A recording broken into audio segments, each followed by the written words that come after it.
Men o'sha bola bilan gaplasha olmayman-da. Man. Молодец. Bu qanaqa ruchka? Молодец. Bu qanaqa qoshiq? Молодец. Barakalloh aqlligim. Ko'rasizlar, xohishlarini hammasini Banaysanmi? so'rab ifodalaydi. So'ra. Har bitta predmetni kuzatadi, banalligini biladi, uni nomlaydi, uni so'raydi. Hattoki bolamiz sodda qo'shib gapirish etapiga chiqqan. So'ra. Bu natija uchun biz juda ham ko'p harakat qilganmiz. Man. Молодец. Bu qiz nima qilyapti? Ich. Молодец. Bola nima qilyapti? Rezultat, yana sof rastlaymiz. Bo'pti. Mana shunaqa natija. Qayerda bor? Kim bu? Dilshod. Adil. Kim bu? Akaning ismi nima?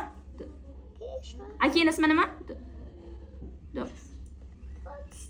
Doston. Bu kim? Oyi. Oyining ismi nima?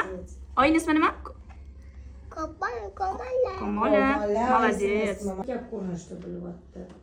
Keyin vizualkasini endi aytmasak ham bo'ladi. So'rash degani murakkab usulda degani nima?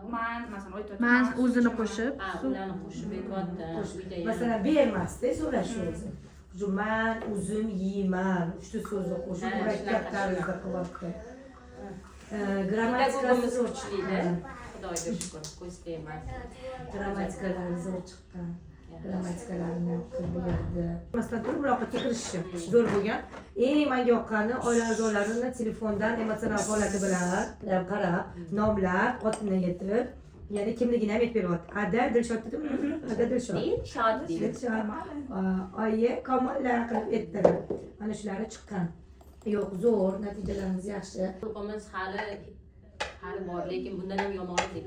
Ancha o'zgarish yaxshi. Bu endi mana shunisiga sal mana shu joydan o'tib olsak. Grammatikalar murakkab bo'lsa to'g'ri. Biz boshqa bog'chaga ham o'tkazdik buni.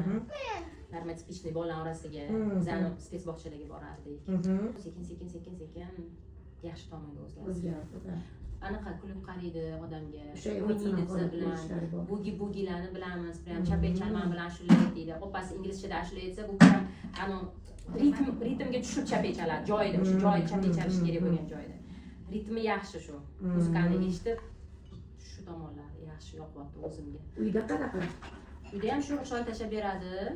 O'shani qaytarib olamiz biz. Sal menda o'xshamaydi endi ona sifatida. shug'ullanadilar Kamol opa. Mana shu demoqchiman, tili ana kirib chiqdi-da, bir-biriga qo'shishni boshladi-yu. Mana endi bu ko'rganman, o'zgarish. Men bilan bola muloqotga kiryapti. Chunki televerbal ishlar ikkita. Kamola deydi menga qarab. Tur deydi. Suv ichaman deydi. O'zini xohishini aytyapti-da menga. Voy bolam, sakrab turaman-da, borib suv beraman. Shu so'ragandan men o'sha bola bilan gaplasha olmayman-da. Shu tomonlari yaxshi.